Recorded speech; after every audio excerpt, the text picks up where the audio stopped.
Ya, halo pemirsa, apa kabar Anda hari ini? Langsung dari studio IDX Channel Jakarta, saya Prasetyo Wibowo kembali hadir dalam Market Review, program yang mengupas isu-isu yang menjadi penggerak ekonomi di Indonesia. Live streaming kami bisa Anda saksikan juga di idxchannel.com. Dan pemirsa, langsung saja kita mulai Market Review selengkapnya.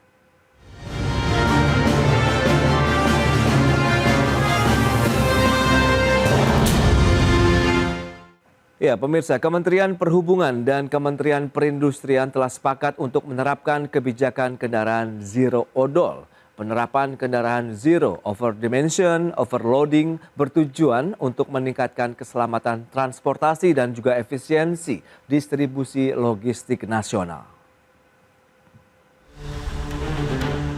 Kementerian Perhubungan dan Kementerian Perindustrian telah mencapai kata sepakat untuk mengimplementasikan kebijakan Zero Over Dimension Overload atau ODOL di Indonesia.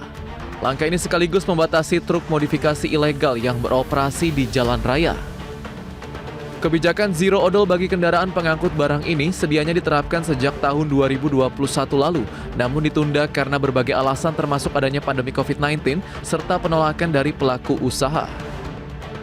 Menteri Perindustrian Agus Gumiwang Kartasasmita mengatakan, langkah bersama ini juga untuk menekan biaya logistik tinggi dalam jangka menengah dan panjang, menghilangkan pungutan liar atau pungli, memastikan keselamatan di jalan raya, serta menekan biaya atau anggaran pemeliharaan jalan.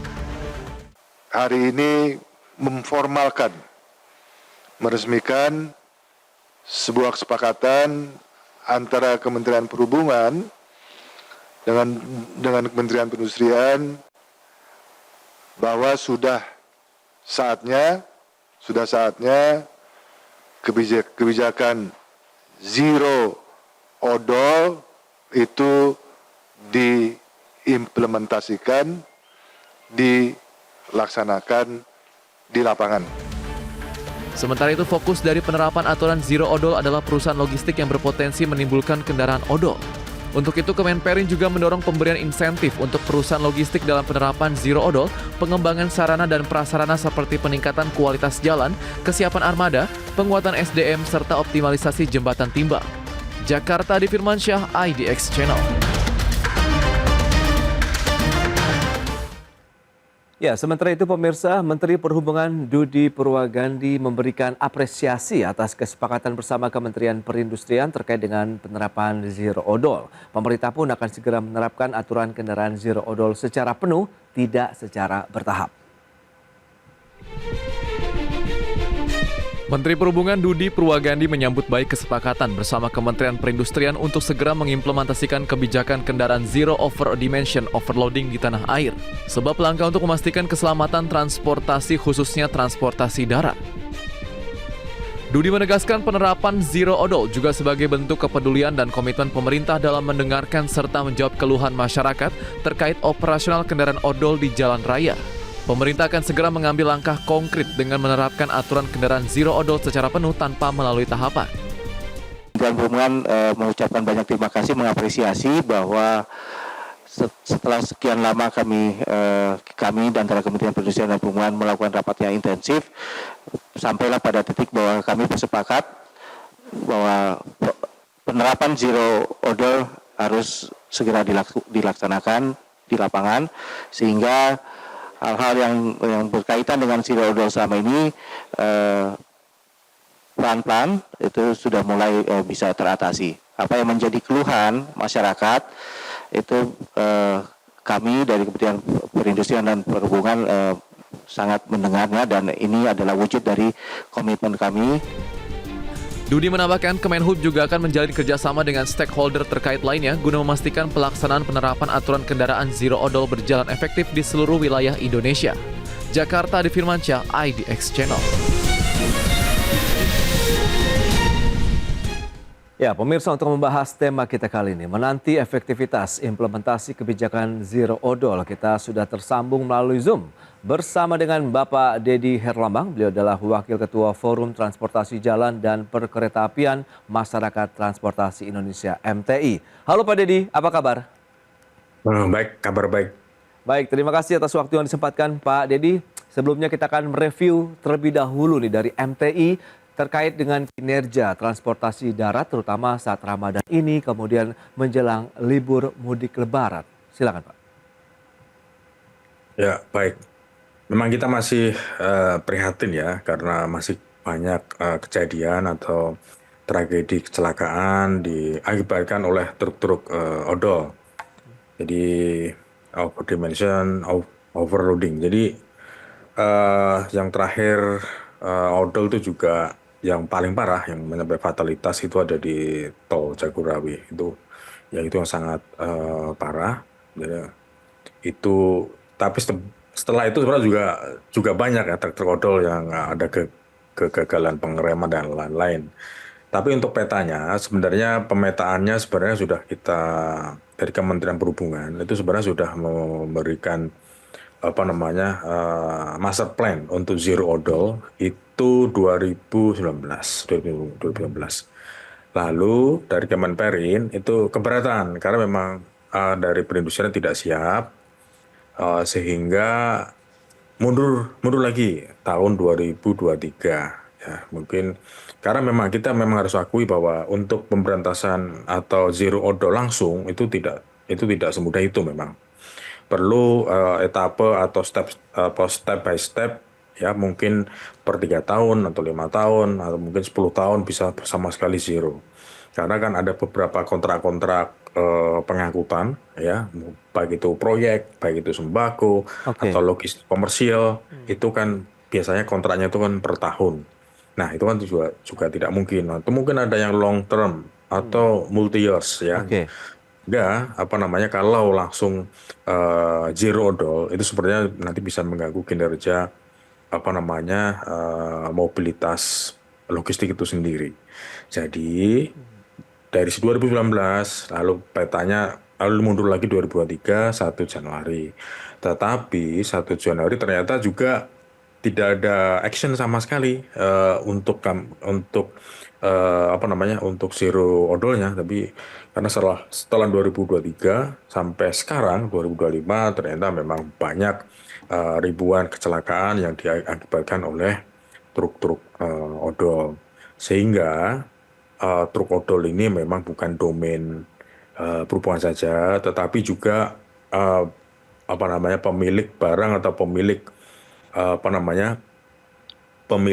barang dan juga pemilik truk atau pengusaha truk itu juga harusnya dilibatkan dalam memetakan masalah odol tersebut ya. Sehingga di sini ada petanya jelas. Di sini ada Kementerian Perhubungan dan Perindustrian, Perdagangan. Lalu untuk asosiasinya di sini ada Apindo, juga ada Aprindo. Nah, dari stakeholder ini tentunya nanti bisa untuk kerjasama, tentunya untuk memberikan zero odol ini bagaimana baiknya dan kapan kira-kira siap. Nah, makanya kalau seperti tadi statementnya Pak Menhub, itu harusnya harus di instansi lain, misalnya kepolisian. Pak Deddy.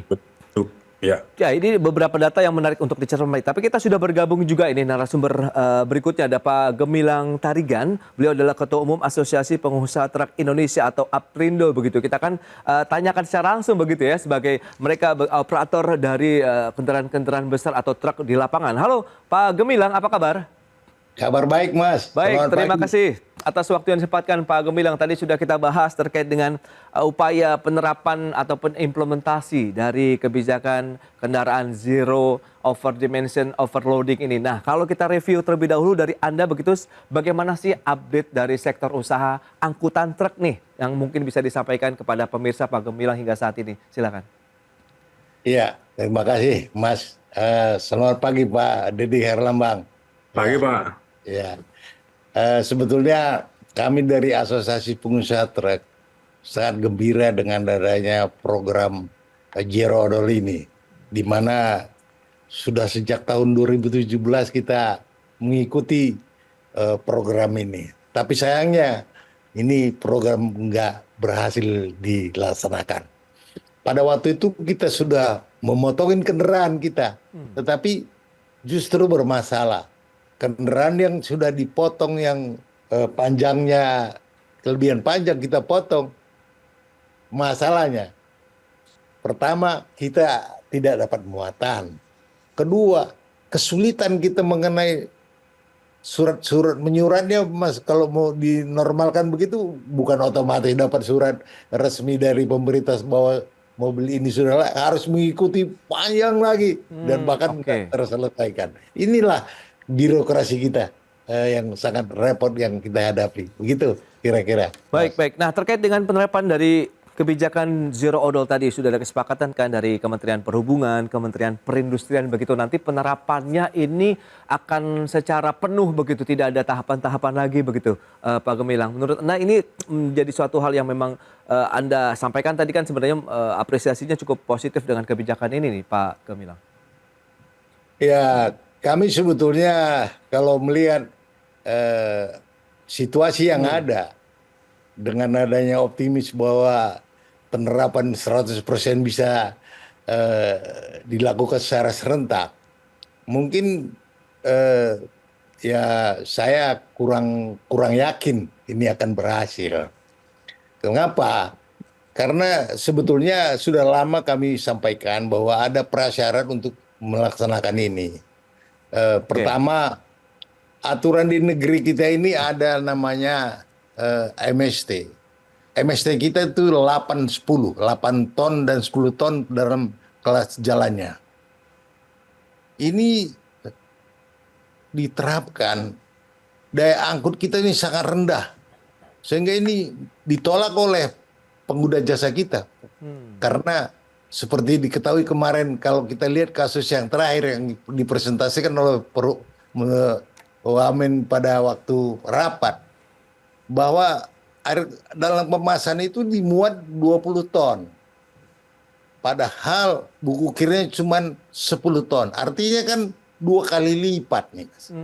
Kalau diterapkan sekarang, ya kita udah tahu konsekuensinya. Harga aqua pasti naik, ongkos angkutnya 2 kali. Oke. Nah, Itu. Begitu juga beras, Mas. Kalau beras sekarang kan diangkut oleh 3 perapat semacam coal diesel. oke. Mereka muat itu di ini 6 sampai 7 ton. Kalau buku kirnya itu 3 ton. Nah, ini bagaimana nanti makanya pemerintah perlu menyesuaikan dulu daya angkut kita karena kita paling rendah daya angkutnya di Indonesia. Oke, ini menarik. Tadi juga sudah disampaikan begitu dari Kementerian Perindustrian, begitu memang ada insentif begitu untuk perusahaan-perusahaan logistik ya kalau ada nanti penerapan zero odol. Kita akan bahas nanti di segmen berikutnya, Pak Gemilang. Pak Dedi, kita akan jeda dulu sebentar ya, dan pemirsa pastikan Anda masih bersama kami.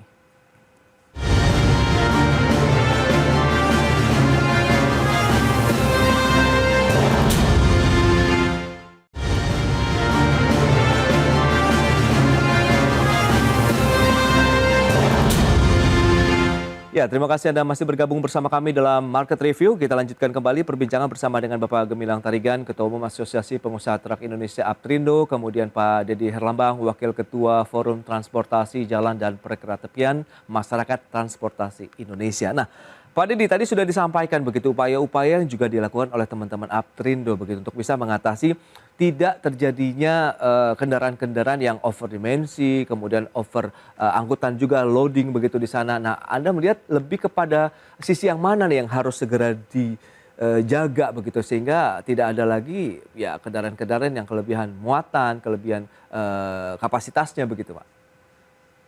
Ya, baik. Sebenarnya kita harus petakan dulu ya masalah overdimension dan overloading ya. Itu sebenarnya kalau di Undang-Undang 22 2009 tentang lalu lintas angkutan jalan, Oke. itu sebenarnya beda, masalahnya beda, ranah hukumnya beda juga ya. Kalau overload itu pelanggaran di muatan ya. Oke. Pelanggaran muatan itu hukumnya hanya denda, itu hanya denda bisa. Mungkin di UU PPKB atau di mana atau jembatan timbang itu hukumnya denda selesai. Tetapi kalau over dimension itu memang ranah hukumnya pelanggarannya beda karena itu pidana. Oke. Jadi memang sebenarnya kalau kita mau membahas memang harus dua ranah hukum ini memang harus kita pisahkan. Karena kalau over dimension itu memang pidana karena truk yang seharusnya mungkin dua as roda atau dua gandar ternyata bisa ditambah menjadi 3 misalnya, atau ditambah panjang misalnya. Oke. Charge-nya itu juga pelanggaran karena strut dari karoserinya tentunya itu kan juga beda. Jadi ini masalah. Makanya kalau yang satu ini pidana, yang satunya ini adalah denda. Istilahnya pelanggaran berat ya, hanya pelanggaran itu bisa. Nah, sebenarnya tetapi yang paling banyak itu adalah yang memang yang overload ya, Oke. kelebihan muatan. Ini yang seharusnya yang kelebihan muatan ini harusnya kita selesaikan dulu. Karena masalahnya penegakan hukum di kita, seperti tadi sudah saya sampaikan, ekosistem hukum kita ini apakah sudah siap? Ya, karena saat ini pun untuk penilangan ataupun pelanggaran tadi yang saya sampaikan itu eh, dalam hal ini dulu sebelum ada Undang-Undang 22 2009 ini, Undang-Undang yang tahun 2004 Ya. lalu lintas angkutan jalan itu ada PPNS. PPNS itu penyidik apa namanya pegawai negeri sipil, itu bisa menilang, Kalau ada pelanggaran, mungkin pelanggaran seperti over dimension itu bisa menilang. Kalau sekarang tidak bisa. Kalau di Undang-Undang 22 2009 ini kalau menilang itu harus didampingi polisi. Nah, Oke. itu bisa bilang polisi. Sementara jumlah polisi itu kan terbatas ya. Jumlah polisi terbatas. Terus juga tidak mungkin setiap polisi itu ada di jembatan timbang.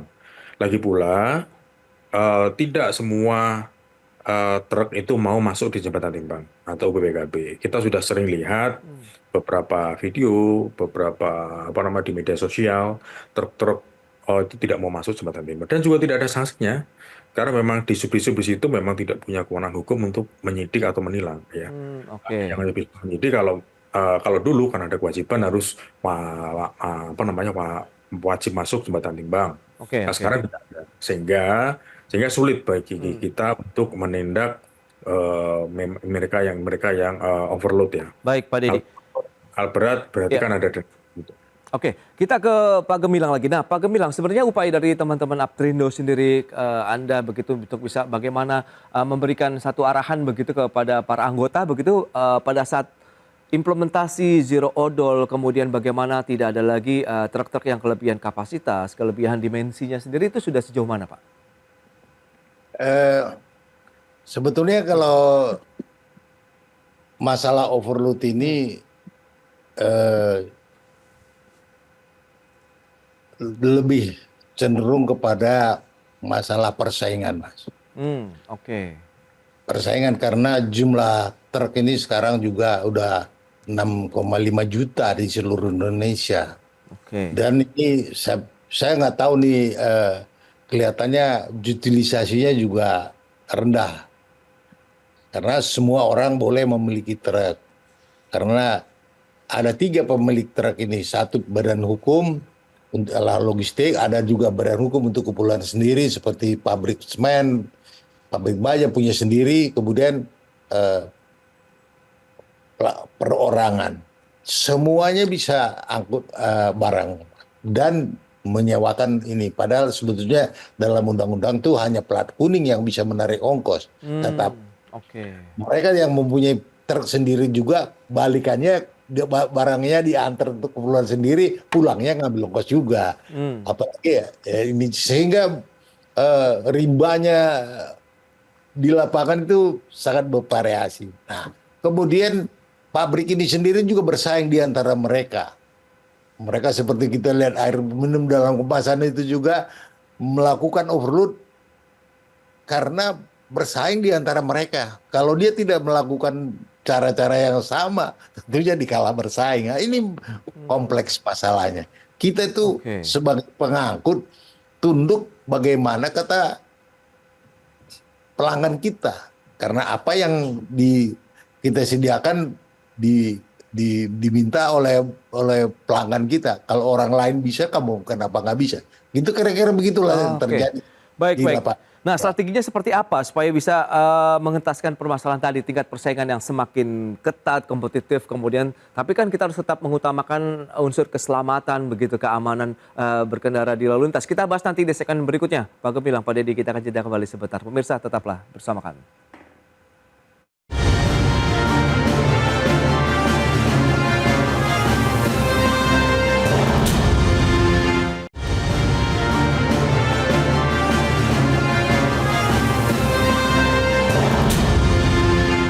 Ya, Anda masih menyaksikan Market Review dan kita akan membahas terkait dengan implementasi dari kebijakan Zero Odol untuk kendaraan besar ataupun truk di Indonesia. Nah, Pak Dedi, tadi sudah disampaikan dari MTI sendiri melihat lantas bagaimana upaya strategi yang harus dilakukan tadi sehingga tingkat persaingan bisnis yang ketat ini ternyata juga menjadi salah satu faktor begitu ya terjadinya kendaraan-kendaraan yang masuk dalam kategori odol tadi, over dimensi, overloading begitu Pak Dedi.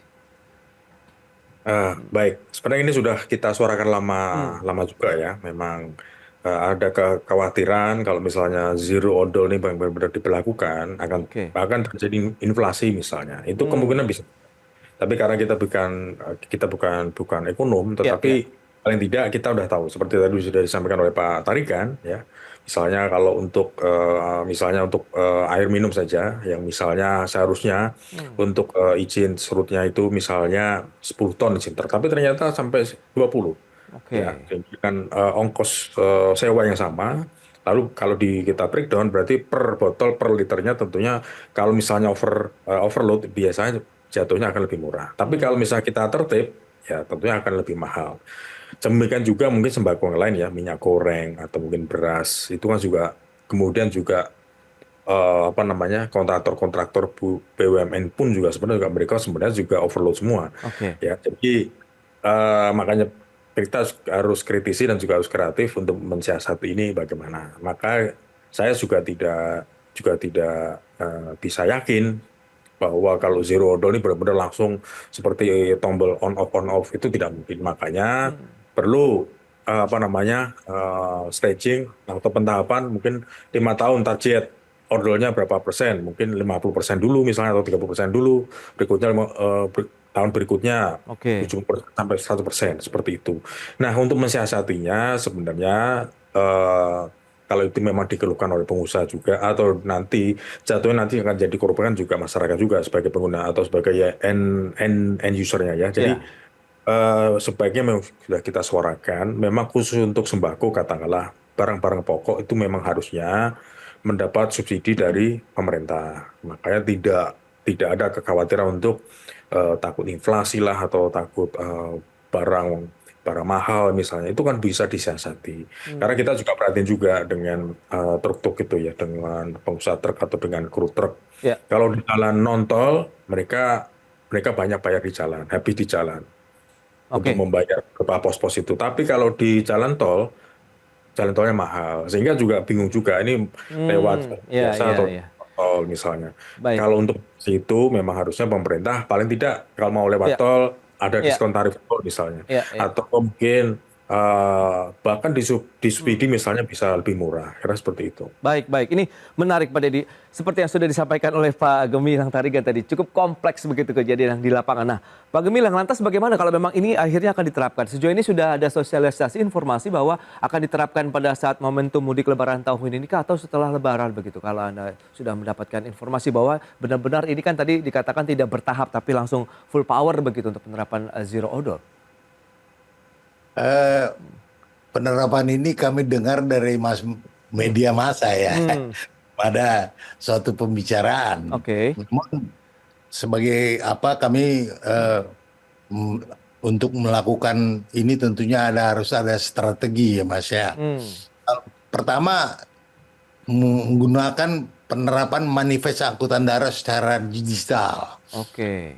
Ini penting karena surat memuat yang diamankan oleh Undang-Undang 22 tahun 2009 itu tidak diberlaku hingga saat ini, tidak pernah diperiksa surat jalan. Karena kalau kendaraan di jalan harus dilengkapi dengan STNK, lain-lain, itu salah satunya itu adalah surat muat. Oke. Nah, kalau ini dilakukan dengan manifest digital, tentunya bisa di-capture mana saja yang melakukan overload. Kemudian peningkatan MST Mas, karena kan kita 810, sementara negara-negara lain itu sudah sampai ke 13 ton, 11 sampai 13 ton kan begitu. Nah kita terendah sehingga kontainer yang datang dari luar negeri masuk ke negara kita nih overload.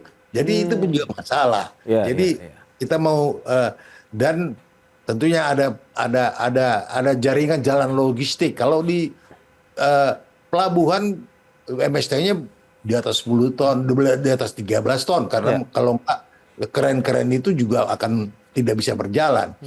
Tol kita juga emisinya 13 ton. Industri kita 13 ton. Kenapa nggak diterapkan aja untuk jaringan jalan logistik ini buat 13 ton. Sehingga aturan kita menampung kendaraan-kendaraan berat ini.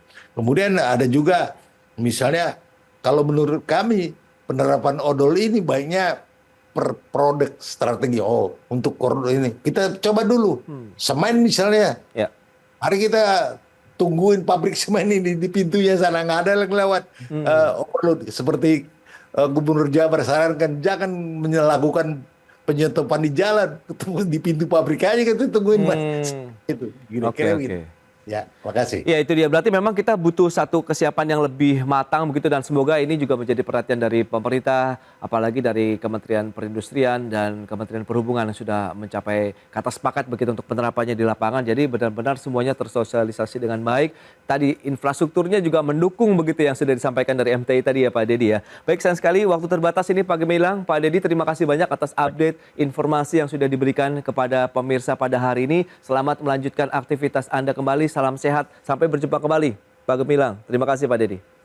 Terima kasih semua.